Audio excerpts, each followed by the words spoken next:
6, I think. No, 04. Pardon me.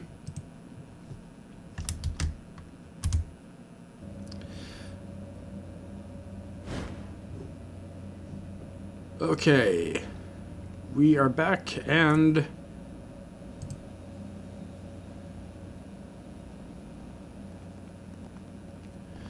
this fountain is constructed of material that seems halfway between wood and stone. It doesn't contain water, as might be expected. It's filled with swarming, tiny, fish-like creatures, and that leap and cavort in wriggly mass, chattering to each other in what sounds like 1,000 different tongues.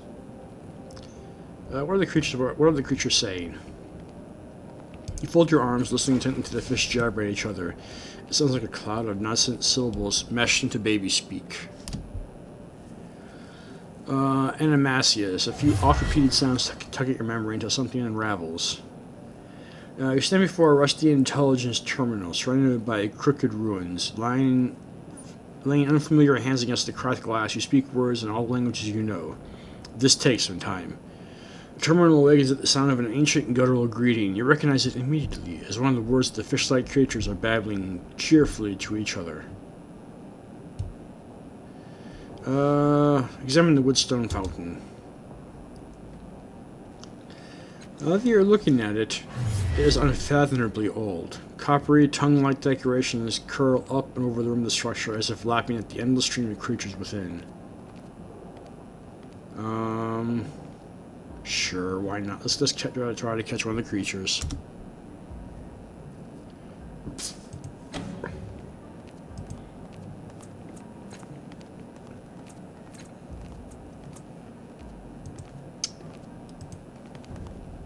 I failed.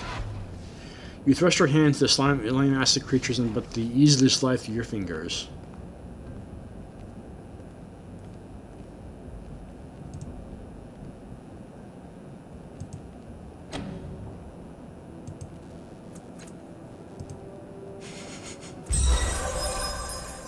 You definitely snatched a single fish from the glistening, tumbling flood. The bubbling mass of the remaining creatures squat together in nonsensical outrage. I gained the jolly, whatever that is. You got this creature from a fountain of sorts in the government. In the government square. Small, fish-like, and constantly squirming. It never requires food or other nourishment, and it glibbers constantly in an indecipherable language.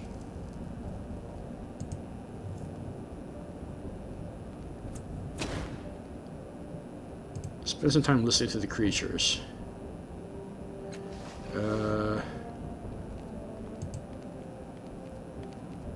Leave the fountain alone. Okay.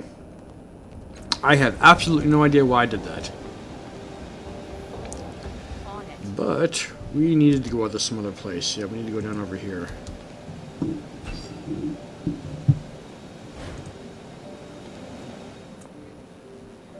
With alacrity. And that's a portal, isn't it? Yeah.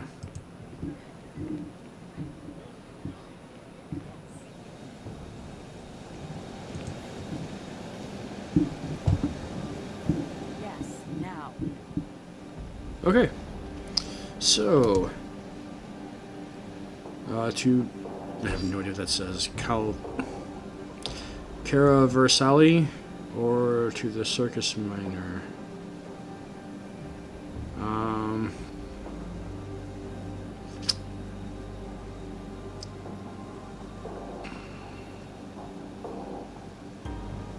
Let's go here.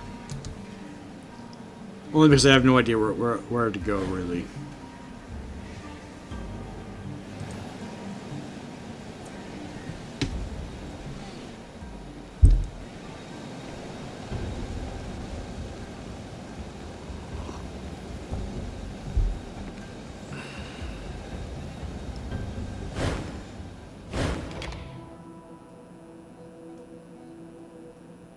Huh.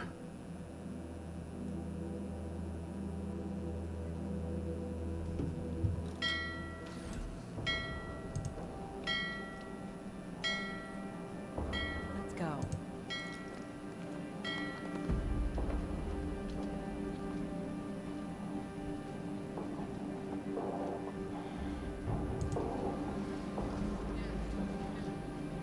Silver Ophan? Sure. Silver orphans, two silver humanoids stand near a small vehicle of indeterminate origin. Their skin is reflective metallic sheen that makes them appear both apart and of separate from the scenery around them. As you approach, both of them turn to face you. They have no mouths, and their eyes are fathomless black, reflecting nothing. A name for these creatures rises from your memory: Silver Orphans. It may not be the name by which they know themselves, but it is the name used by the Order, or Truth. The Silver Orphans turn to stare at each other for several moments, then the one on the right gestures at you in a complicated pattern. And they are thinking, minds and machines we seek. You know of any? Although you can't understand their gestures, you can hear their thoughts. Do you mean machine intelligences? Do they indeed? Casting murmurs. And what will become of those intelligences if they happen to be delivered? Silver Orphans don't react to her words. They stare at you impassively, as though they can't hear you at all. The one on the left kneels, using a foreshortened finger to trace lines and circles in the dust at your feet. Ripples radiate from a point, first a square, and then a human eye, then an unrecognizable mass of interconnected dots. The Silver Orphan looks up at you, awaiting your reply. Any minds of machines that we may find which was lost. I'll let you know if I find any machine intelligences, because I have absolutely no idea what they're going on about. Is there invoice? Changing God Cultist. Omadon is first, though. This roadman turns a golden, bespeckled gaze and a winged smile onto you. He seems to be a charming enough sort, but it's clear he wants something from you and is perfectly willing to take it. Politely, and without absolute guile, of course. At last, someone who looks like they can see further than their nose. These Sadducites are as observant as rocks. He clasps his hands together, pleading, "Please tell me you've seen a beautiful girl with purple hair. Her name is Persia. She is my beloved, but she suffers from a madness caused her to fear everything. She can't stop running from imagined dangers, and I've been chasing her for years now, trying to catch her and cure her before she hurts herself." And he's thinking, imagine me a danger to her. Why, I brought her back. I recently tracked her to Heroes Hedge's cliffs, but none of these blind fools can remember seeing her, even though I believe she stayed here for a time. He grips your arm. Let me give you a description so you will know her. She's heartbreakingly beautiful. Where's winged hair? Where's winged hair? Oh, winged hair combs, I'm sorry. I read that wrong. That flow around her head, constantly changing the arrangement of her purple hair. Please, if you see her or hear word of her, return to me and tell me. Her name is Omadon, and I can be... My name is Omadon, and I can be most generous. How do you... What caused Persia to go mad? He frowns, thoughtful. It is, I believe, some trauma associated with her birth or early life. We found that it could be overcome by love and caring with certain medications, but even then, some lapses occur. It was during the last of these that Persia vanished. I have been on her trail ever since. And he's thinking, I'm certain she will see clearly as soon as we are together. How do you hope to cure Persia's madness? With love, mostly, but with certain ancient techniques I have learned in my years of study with the cooling and untwisting of fevered, knotted minds. I'm positive that once I'm able to isolate her from corrupting distractions of the world, I'll be able to restore her to her true self. Alright. Have a nice day. Let us talk to one of these. I'll talk to one who's not hooded.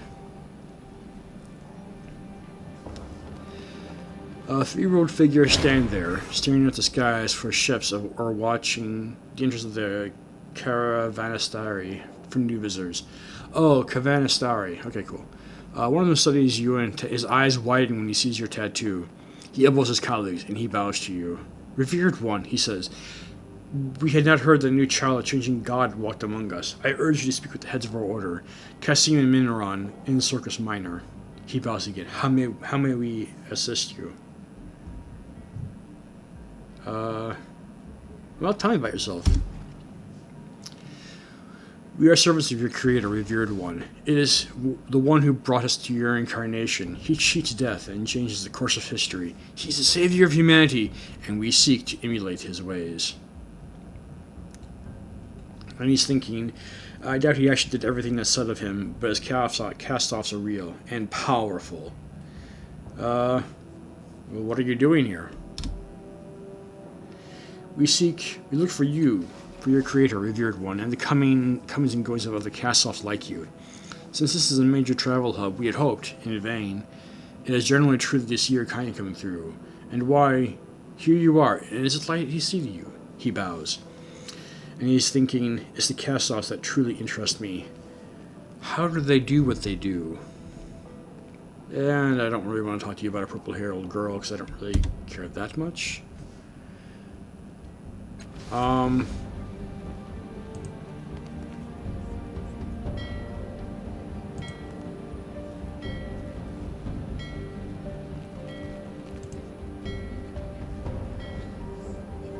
With alacrity.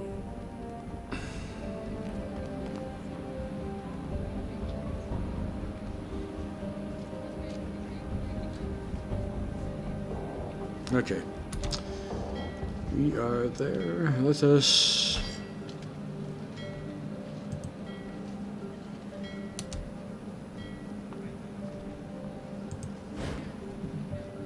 That's nice. Alacrity.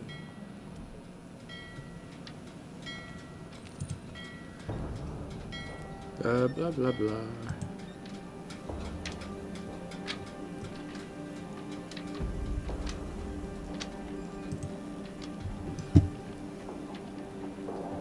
Instinct.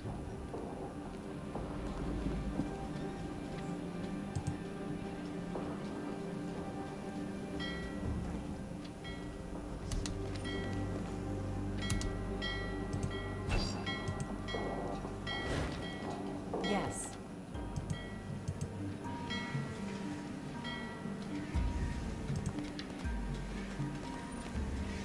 This is interesting. Go. This ground is capable of carrying one person, two at most. The interior is richly appointed with satin pillows, and the air feels cooler inside. Piano di Tobolso.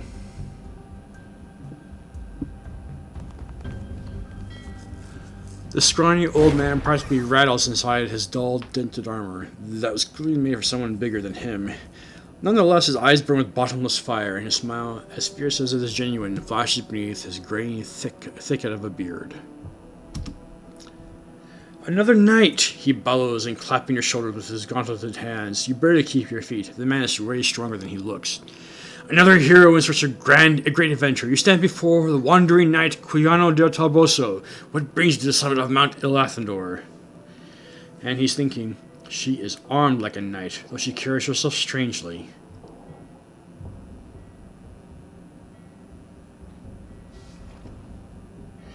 You said you're looking for a great adventure. Yes, but I feel I must speak plainly, he's plucking at his beard. Too many people have mistaken me for a common mercenary. I am not interested in entangling myself in local quarrels. I will not hunt a beast that cannot harm me in return. If I am to fight, it must be against a foe of such wickedness that the stars themselves wink out rather than shine upon a world that harbors such malevolent creatures. I don't know. I have the sorrow chasing after me, but you apparently don't. I can't talk to you about that. Actually, I can't give any enemies worthy of you. Ooh, he says, his face falling. Perhaps you will think of one later. Farewell, Quano de Tobolso.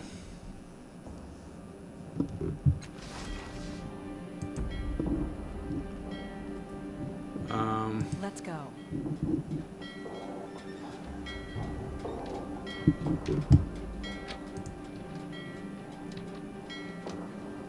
Allow me.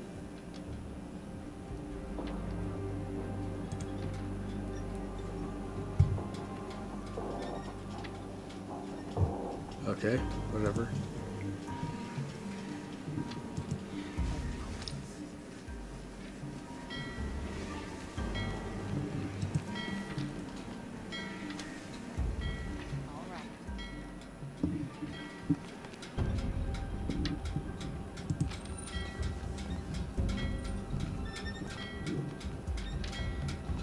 Okay, what else is black on the map?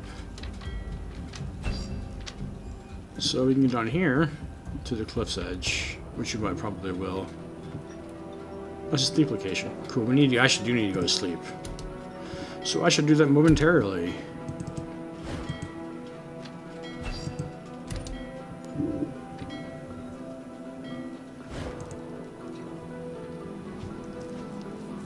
Yes, child. I actually like the art design in this game, believe it or not. I mean, I think it's actually kind of cool.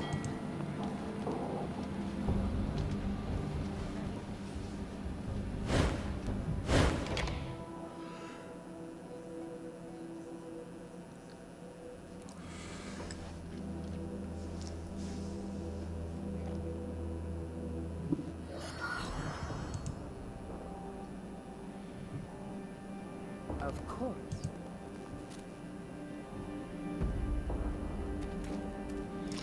This house was reduced to rubble when a part of the cliff face collapsed. There is evidence that the squatters have slept here recently. A ragged blanket, rotted peelings, and footprints in the dust itself. Something scratches within rubble. Sounds like something or someone is in there. Dig into the rubble. You crawl partway inside, pushing aside boards and a thin slab of slate. A small girl grasps throwing a hand to block the sudden sunlight. She's young. No more than 10 or 11 years old. She has made herself as small as possible to fit inside a tiny gap in the rubble. Her hair is dark and curly. She pulls herself deeper into the rubble, away from you. Why are you hiding in there? She puts a finger into the lips, then tries to shoo you away. You hear a voice behind you. I told you patience would pay off, lads.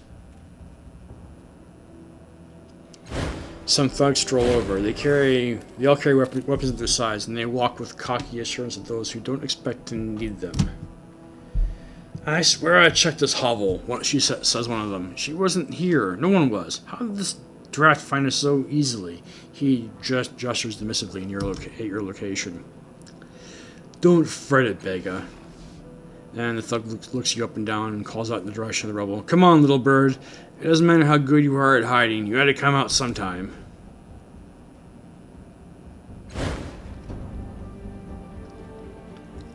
The girl huddles behind you, keeping you between her and the thugs. Even so, it's obvious she's not too entirely sure about you either. Don't let them take me, please. All right, why don't you want to go with them? She's lost, or she ran away from her home. Her mother asked us to find her and bring her back safely. Is this true, little girl? No, she guys are worse. They're bad men. They want to steal me. Kidnappers. Now that's just crude. We're delivery men, that's all. The means and motivations to our employers ain't none of our business. He sighs, dropping his facade. He turns to you with a look that pleads for understanding. But alright, yeah, there is a slaver. You put up a fine bounty for bringing her back. It's all legal, and none of your business. You best stay out of it. It says the words kindly enough, but his colleagues' hands are on their weapons. And he's thinking, it's not like I want to work for slavers, but jobs are scarce as it is. And then the girl says, "You can't take me. She found me. She has the discoverer's right." The hooded thug raises an eyebrow, a bemused smirk playing on his face. Is that so? Well, Spiderjack, what do you say? Is she coming with us, or are we taking her from you?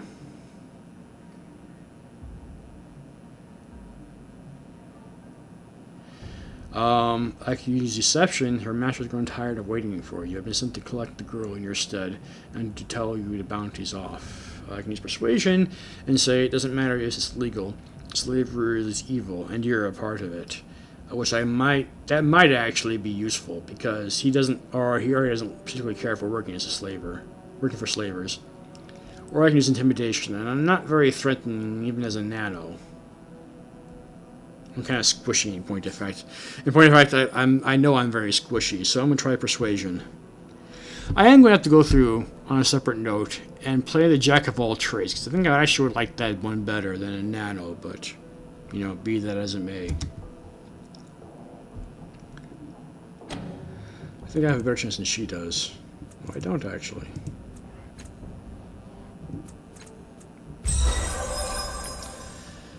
He mulls over what you says, scowling as he does. Skist, he says. Fine, I'm out.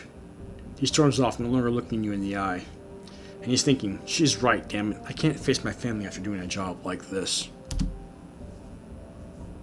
Come on, lads.